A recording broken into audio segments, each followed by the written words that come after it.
Syria's war is a mess. After 4 years, the conflict is divided between 4 different sides on the ground. Each side has different foreign backers, and those foreign backers don't even agree with one another about who they're fighting for or who they're fighting against. To understand all this, the crisscrossing interventions, the moving battle lines, it helps to go back to the beginning of the war and watch how it unfolded. The first shots in Syria's war are fired in March of 2011 by Syrian dictator Bashar al-Assad against peaceful Arab Spring demonstrators. In July, some of the protesters start shooting back, and some Syrian troops even defect from Assad's army to join them. They call themselves the Free Syrian Army, and the uprising becomes a civil war. Extremists from Syria and from around the region start traveling to join the rebels. Assad actually encourages this by releasing jihadist prisoners to tinge the rebellion with extremism, make it harder for foreigners to back them.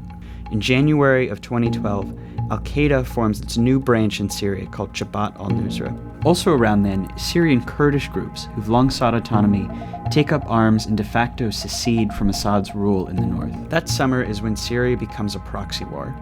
Iran, which is Assad's most important ally, intervenes on his behalf. By the end of 2012, Iran is sending daily cargo flights and has hundreds of officers on the ground. At the same time, the oil-rich Arab states on the Persian Gulf begin sending money and weapons to the rebels, mainly to counter Iran's influence and mainly through Turkey. Iran steps up its influence in turn in mid-2012 when Hezbollah, which is a Lebanese Shia group backed by Iran, invades to fight alongside Assad.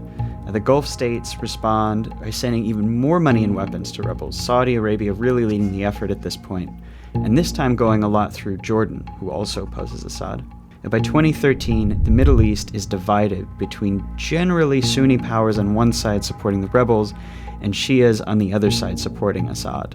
That April, the Obama administration, horrified by Assad's atrocities, signs a secret order authorizing the CIA to train and equip Syrian rebels. But the program stalls out at first.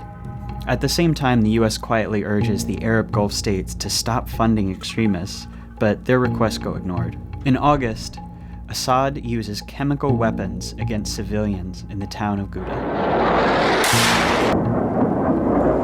Men, women, children lying in rows, killed by poison gas. It is in the national security interests of the United States to respond to the Assad regime's use of chemical weapons through a targeted military strike. Russia proposed on Monday that Syria surrender control over its chemical weapons to the international community for its eventual dismantling to avoid a U.S. military strike. The US ends up backing down, but the whole thing establishes Syria as a great powers dispute, with America against Assad and Russia backing him. Just weeks later, the first American training in arms through that CIA program finally reached Syrian rebels. The US is now a participant in the Syrian war. In February of 2014, something happens that transforms the war. An al-Qaeda affiliate, mostly based in Iraq, breaks away from the group over internal disagreements over Syria. The new group calls itself the Islamic State of Iraq and Syria, and it becomes al-Qaeda's enemy. ISIS doesn't fight Assad. Instead, it fights the other rebels and it fights the Kurds, carving out a mini-state in Syria that it calls its caliphate. And that summer, it marches across Iraq, seizing territory and galvanizing the world against it. Then, in September, almost exactly 1 year after it almost bombed Assad in Syria, We're moving ahead with our campaign of airstrikes against these terrorists, and we're prepared to take action against ISIL in Syria as well. that summer, the Pentagon launches its own program to train Syrian rebels. But unlike the CIA program, this one will only train rebels who fight just ISIS, not Assad. And the program fizzles out, showing that America now opposes ISIS more than Assad, but also that there's really no like-minded force on the ground in Syria. In August, Turkey begins bombing Kurdish groups in Iraq and in Turkey, even as Kurds are fighting ISIS in Syria.